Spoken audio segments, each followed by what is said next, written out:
กองคุ้มครองอุทยานแห่งชาตินาไก่น้ำเทินได้จัดกองประชุมสมัยสามัญครั้งที่21ของคณะกรรมการบริหารอุทยานแห่งชาตินาไก่น้ำเทินขึ้นกองประชุมดังกล่าวได้จัดขึ้นที่นครหลวงเวียงจันทน์โดยการเป็นประธานของปริญญาเอกลินคำดวงสวรรค์รัฐมนตรีกระทรวงเกษตรกรรมและป่าไม้ทั้งเป็นประธานคณะกรรมการบริหารอุทยานแห่งชาตินาไก่น้ำเทินซึ่งมีทานรองเจ้าแขวงบุรีคำไซและแขวงคำมวนทานหัวหน้ากรมหัวหน้าแผนกเกษตรกรรมและป่าไม้แขวงทานเจ้าเมืองคณะกรรมการบริหารแขนงการที่เกี่ยวข้องและแขกถูกเชิญเข้าร่วมท่านสีทัศน์พิมพ์จันทร์หัวหน้ากองคุ้มครองอุทยานแห่งชาตินาไก่น้ำเทินได้รายงานให้ฮู้ว่าอุทยานแห่งชาตินาไก่น้ำเทินมีเนื้อที่ทั้งหมด 427,770 เฮกตาร์กวมเอา2แขวงคือแขวงคำมวนและแขวงบุรีคำไซมีป่าไม้ปกหุ่ม86ส่วนห้อยประกอบมีสัตว์ป่าทั้งหมด5ชนิดพันธุ์ในนี้92ชนิดพันธุ์เลี้ยงลูกด้วยน้ำนม29ชนิดพันธุ์สัตว์เลื้อยคลาน25ชนิดพันธุ์เครื่องบกเครื่องน้ำ403ชนิดพันธุ์นกและ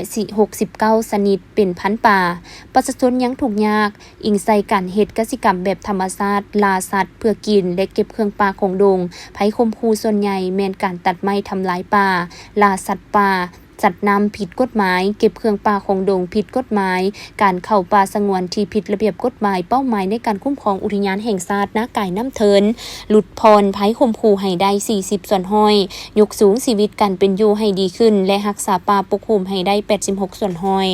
นอกนี้ในกองประชุมยังได้ยกให้เห็นผลงานอันพ้นเด่นบรรดาข้อคงทางและปรากฏการณ์ย่อท่อต่างๆที่เป็นสาเหตุเฮ็ดให้ทรัพยากรป่าไม้และที่ดินป่าไม้ในเขตดังกล่าวถูกบุกรุกจับจองและทำลายอย่างต่อเนื่องจากนั้นผู้แทนกองประชุมก็ได้พร้อมกันสนทนาประกอบคำเห็นอย่างสร้างสรรค์และกงไปกงมาในใส่การแก้ไขปัญหาปรากฏการณ์ย่อท่อที่เกิดขึ้นในสภาพปัจจุบันเพื่อเป็นแนวทางในการกำหนดทิศทางแผนการและมาตรการแก้ไขในต่อหน้าให้ถูกต้องกับสภาพความเป็นจริงในท้องถิ่นเพื่อเฮ็ดให้เวียกงานการคุ้มครองปกปักรักษาอุทยานแห่งชาตินาไก่น้ำเทินให้มีประสิทธิภาพและสามารถจัดตั้งปฏิบัติให้มีประสิทธิผล